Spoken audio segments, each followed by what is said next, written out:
Laula syuqa ala ummati, kalau aku tidak menyusahkan, kalau aku tidak akan menyusahkan umatku, niscayalah aku akan perintahkan mereka untuk mentakhirkan isya dan siwak pada tiap sembahyang.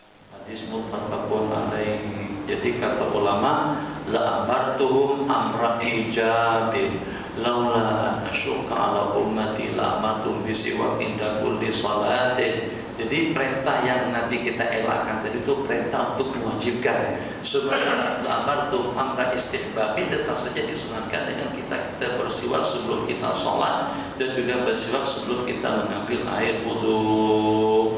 Qala laula an asyqa ala ummati. Ini diingat, laula, lau harfum tina'in bintina.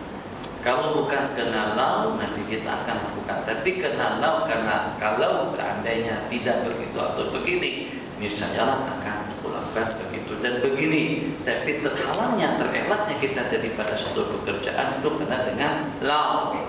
Laula an asyuk. Kalau bukan karena menyusahkan, karena memang itu akan menyusahkan, maka akhirnya nanti kita tinggalkan. Artinya apa? Ini dalil digunakan oleh ulama sebagai dalil terhadap perkara-perkara yang Nabi kita tinggalkan. Salafi Wahabi, bahkan juga salaf yang tidak paham di negara kita beranggapan kalau Nabi kita tak pernah buat,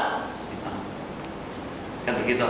Kalau Nabi kita tak buat, jadi misalnya seperti kemarin pertanyaan ditanyakan tentang bagaimana kalau selepas sembah imam berdoa terus diaminkan sama makmum, apakah itu dianjurkan atau seperti apa? Jadi kalau kita tanyakan kepada salafi, mesti jawabannya bid'ah, mesti jawabannya haram, tidak boleh. Kenapa? Sebab karena nanti kita tak pernah buat, sahabat mereka tidak pernah melakukannya. Maka kita jadikan masalah. Apakah kalau pada saat jadi kita tidak pernah melakukannya atau tidak pernah melakukan perkara tersebut berarti hukumnya haram? Berarti hukumnya bid'ah? Jadi kisah Nabi kita memang tidak pernah membaca Yasin pada malam Jumat. Apakah tiap yang Nabi kita tinggalkan itu berarti haram? Tidak. Berapa banyak benda-benda yang Nabi kita tinggalkan bukan karena haram. Takut kalau nanti diwajibkan. Takut kalau itu nanti akan menyusahkan. Takut kalau sampai ada di antara dari paklumanku yang tidak mampu untuk melaksanakannya. Jadi misalnya Nabi kita bersabda, laula anna qaumaki hadis Sa'din bil jahiliyati, kalau tidak mengingat kaummu masyarakat, kalau tidak mengingat keadaan masyarakat setempat, baru saja mereka meninggalkan zaman jahiliyahnya mereka, niscayalah Ka'bah ini akan aku runtuhkan dan akan aku bangun kembali dengan dua pintu, pintu masuk dan juga pintu keluar. Tapi kalau sebenarnya itu diruntuhkan, sudah ke tempat mereka menghadap pada saat mereka melakukan kuburan kepada patung-patung mereka, takut kalau ada yang merasa hati. Bisa saja lebih kurangnya. Jadi kadang-kadang dengan kita tidak menegur seseorang bukan karena betul. Kita tidak tegur dan juga tidak peringatkan, bukan berarti kita takut, tapi riba adil bidasi. Riba adil bidasi karena baru saja ikut pengajian. Tapi yang sudah lama ikut pengajian, kita tak toleransi lagi. Kaki yang seperti tangkat tadi itu di pengajian sangat-sangat besar kesalahannya. Sebab itu duduk orang santai dan duduk orang main drum.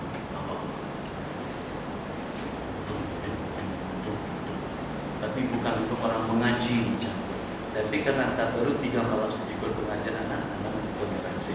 Tapi setelah anak tinggalkan ini, kalau begitu lagi anak halal daripada pengajian atau dengan siapa saja. Itu makna riba adil bil jahiliyati. Jadi Nabi kita tidak runtuhkan Ka'bah untuk menjaga hati orang-orang yang satunya pernah bergantung di atas Ka'bah. Nabi kita toleransi. Nah, apakah kira-kira pada saat Nabi kita tinggalkan tadi itu berarti haram atau berarti tidak ditutup? Tidak. Nabi kita rapikan perasaan, tapi kita rapikan keadaan. Jadi Nabi kita tinggalkan yang Nabi kita rencanakan tadi itu karena khawatir kalau ada orang-orang yang terasa hati. Begitu juga hanya tentang Maulid Rasul. Jadi pada saat Nabi kita tidak pernah memperingatnya, kalau memang betul Nabi kita tidak pernah memperingati zikra Maulid, hari Maulid, itu tidak berarti haram. Mungkin Nabi kita tinggalkan karena Nabi kita tidak ingin menyusahkan umat, tapi tidak berarti hukumnya tidak boleh.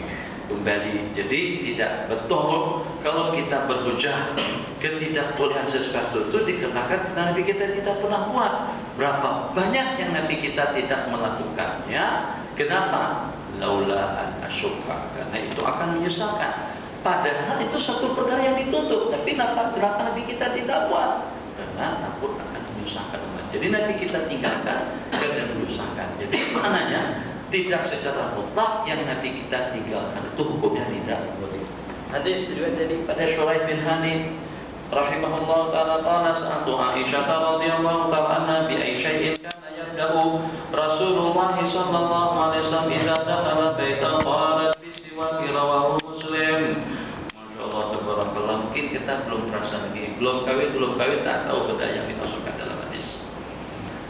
Tapi pada saat kita sudah berumah tangga, Masya Allah tabarakallah, seseorang itu kadang-kadang boleh hilang selera makan, boleh hilang nafsu, rangsangan syahwat, yang kalau pada saat tercium bau yang kurang sedap.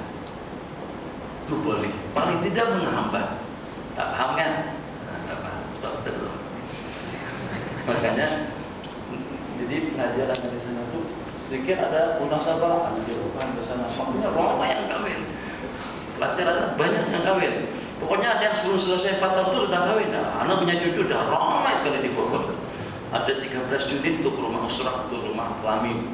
Penuh terus, tak pernah kosong, penuh terus. Kenapa? Karena pengajian sebab waktu tiap ada munasabah, tak ada munasabah pun mutar ke sana, pusing ke sana lagi. Apa ceritanya? Jadi Nabi kita pada masa masuk rumah kan kita ditutup untuk mengucapkan Assalamualaikum. Tentu istri akan menunggu menyongsong kedatangan suami. Masya Allah, tabarakallah, dalam beberapa saat, dalam beberapa waktu, apalagi kalau orang yang masih berbulan madu, betul-betul ditunggu dan dinanti-nantikan kepulangan suami yang tadi janjiannya cuma hanya ke masjid saja dan langsung balik, ditunggu. Kalau pada saat kita masih berdua, siapa yang buka pintu? Istri. Yang melayan? Istri. Yang nunggu? Istri. Jadi pada saat kita buka rumah, pada saat dia buka pintu, tentu kita ucapkan Assalamualaikum. Itu keluar bau busuk dari